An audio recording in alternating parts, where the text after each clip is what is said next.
Buenas noches, nos encontramos reunidas Carolina Villamizar, Sandra Vega, Sandra Pavón. Somos estudiantes del segundo semestre de Gestión de Mercadeo del Instituto Superior de Educación Rural, ISER.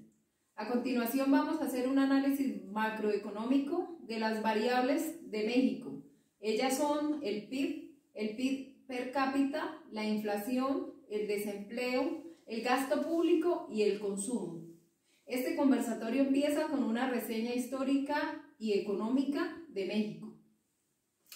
México, con una población aproximada de 130 millones de personas, historia cultural y gran diversidad geográfica favorable, abundantes recursos naturales, se encuentra entre las 15 economías más grandes del mundo, la segunda en Latinoamérica, y tiene instituciones macroeconómicas sólidas, estando abierto al comercio. Bueno, durante las últimas 3 décadas, México ha tenido un desempeño por debajo de lo esperado de crecimiento, de inclusión y reducción de la pobreza, en comparación a otros países. La economía tuvo un crecimiento estimado en poco más de un 2% anual entre 1980 y 2018, lo que limita el progreso en la convergencia en relación con las economías de altos ingresos. La economía de México está diversificada, incluyendo las industrias como en alta tecnología y el petróleo, la explotación de minerales y la manufactura. La agricultura representa el 3.4% del PIB de México y emplea a más del 13% de la población que está activa en este país. Haciendo un análisis muy por encima del comportamiento del PIB en el periodo del 2012 al 2019 en México, podemos deducir que en este periodo hubo un crecimiento sostenido de aproximadamente un punto porcentual por año. Sin embargo, en el periodo del 2015 a 2016 hubo un decrecimiento del PIB total, bajando aproximadamente 2 puntos porcentuales. Luego, la economía en el 2017 tuvo una recuperación o auge, recuperándose en un 2,1%. Podemos observar también que en el 2019 también hay cifras negativas del comportamiento del PIB, o sea que decreció la economía aproximadamente en un 0,3%. El PIB per cápita del país mexicano corresponde a la relación que existe entre todos los bienes y servicios que se genera en un país en un año. Esto dividido en la totalidad de los habitantes de la nación, que en este caso es de 126 millones. La inflación es un proceso económico que se da a causa del desequilibrio que existe entre la producción y la demanda, ocasionando una subida continua de los precios de los productos y servicios. Como pudimos analizar en México, en el año 2017 se presentó la inflación más alta en este país, cerrando con un 6.77%.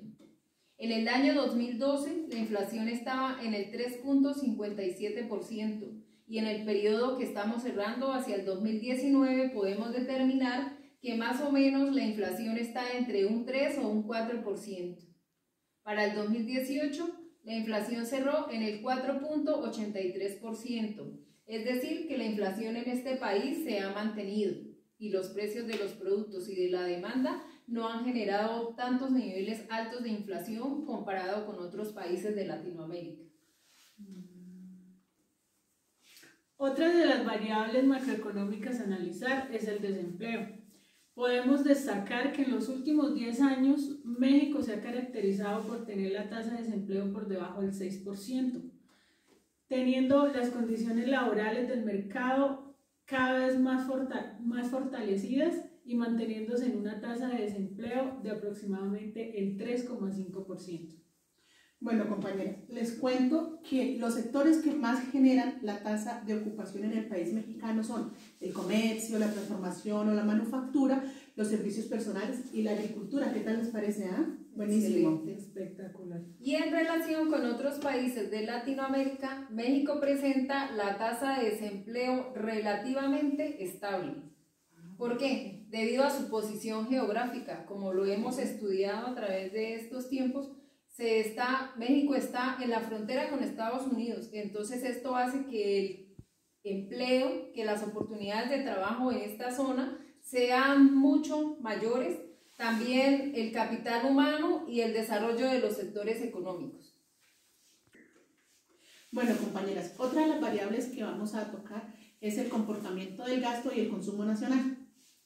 Del comportamiento del gasto público podemos deducir que en el país de México el gobierno concentra su inversión en infraestructura, en combustible y energía, con un porcentaje del 53%. También invirtiéndole al sector vivienda el 24%. Y el total del consumo nacional en los últimos años nos da a conocer que al inicio del año 2019 y en comparación con el 2020, este consumo se mantuvo estable, mientras que el consumo de bienes se sitúa en el 111.8% y tiene una variación del menos 2,8%.